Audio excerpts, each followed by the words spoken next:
Magandang tanghali sa inyo guys. Ayun, at ating binalikan nga itong pinagawa natin na maliit na pig pen. Ayun, at namuti na. Medyo tumigas na siya. Ayan. So ang kulang dito ay itong pintuan, pero meron ng nakaabang na bakal. Ayan. Tapos yun, yung pagwe-weldingan. So ganun din sa kabila. Ayan. So ayan. Tapos yung nakalista dito na gagawin natin sa kanyang painuman. Yung PVC, coupling, T, at saka teflon, elbow. So ayan. Binanatan lang nila ito ng ng 2 araw at kalahati. Tapos kagad. Seeds of Gold Farm. Ayan. Ayan. So ayan. Dito sa kalagitnaan ng bukid, mga kaibigan. So ayan, at meron akong inabang dito na ito para dun sa gripo, painuman nila, yung pig drinker. Ayan. So nakabang lang yan, 2. Tapos meron din dito. Ayan. Ayan siya. So sakto dyan sa butas sa daanan ng poops. Ayan. So ayan, may interlock siya dito. Yung lock nya hindi na kahoy. So yan na yung lock nya. Ayan o. Kada ganito merong lock yan. Ayan o. Ayan, nailock yan.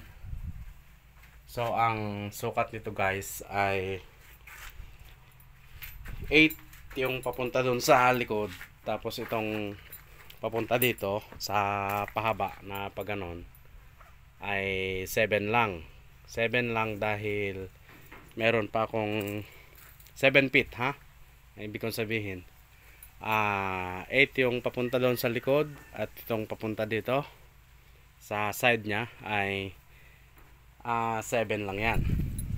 7 dahil extensionan ko pa yan ng magpa-plus tayo ng 15 feet pa.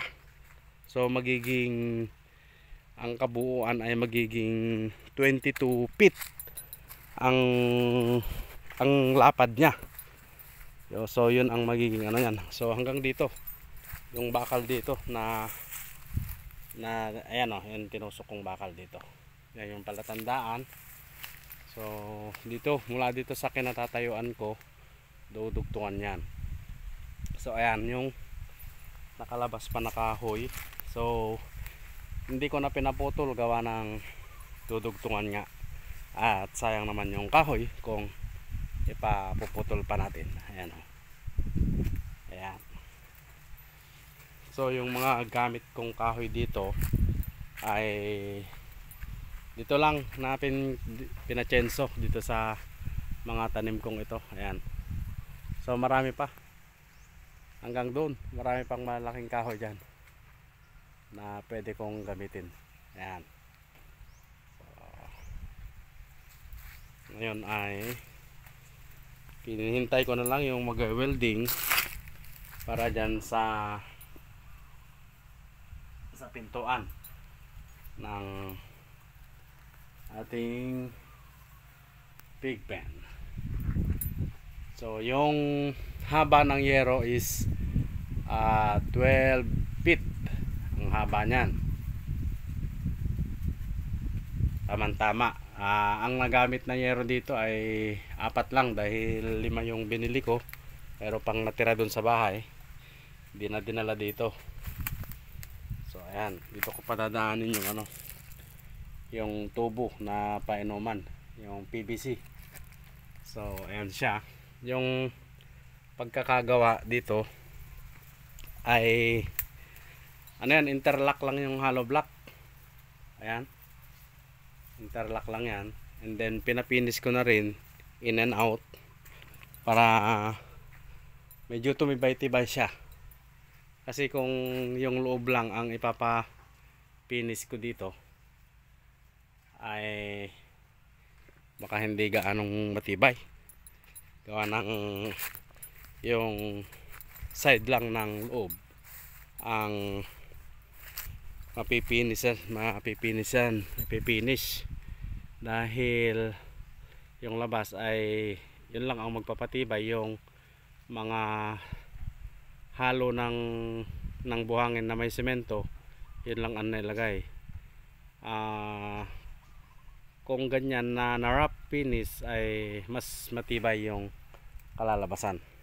So marami pa tayong kahoy dito na pwedeng gamitin sa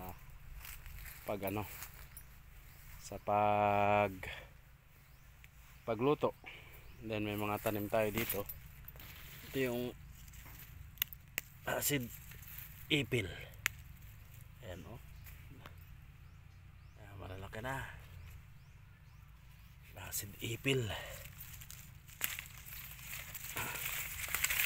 Kaya lang nihada mo. At tanggalin muna natin.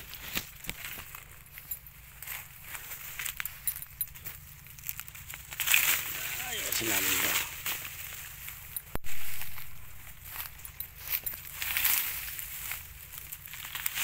Ayan. Ayan, nalinis ang konti. So ayun, balik tayo dito.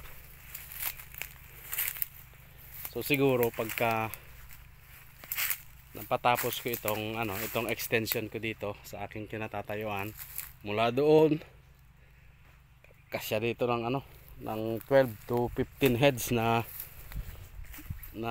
patiner siguro. So dahil ayan layo pa dito maluwag yung pwesto natin dito. And then mangyayari yan pagka natapos yung extension dito, dyan naman sa harap ng pigpen na yan, papasalubungan ko rin yan. Saka dito magkakaroon rin siya ng salubungan. So mai-square din siya. So unti-unti lang yung ating mga galawan dito dahil baka mabitin din sa budget. So ayan at matigas na nga itong pinagawa natin dahil puti na, namuti na siya. So ayan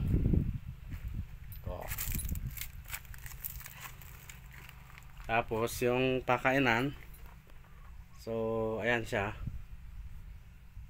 ang ganyan ang ginawa ko. Merong nakasarado doon, ayun para kung merong isang inahin, doon lang siya kain at hindi aagos dito yung pagkain niya. So kung meron namang 5 heads na biik dito, 5 to 7 heads kasya siguro. Ayan, ay dito sila kakain. Lahat ng bowl na yan ay kakainan nila. Ayan. So ayun.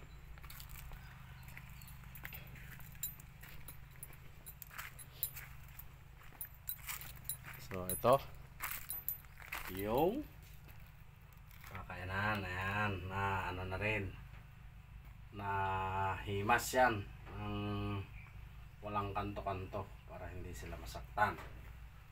Ayan. So ayan guys, at susunod na lang natin i-vlog yung gate, kung paano yung pintuan, kung paano gawin ng ating hinar na welder dito, kung paano yung diskarte nya dyan. So ayan guys, maraming salamat sa inyo.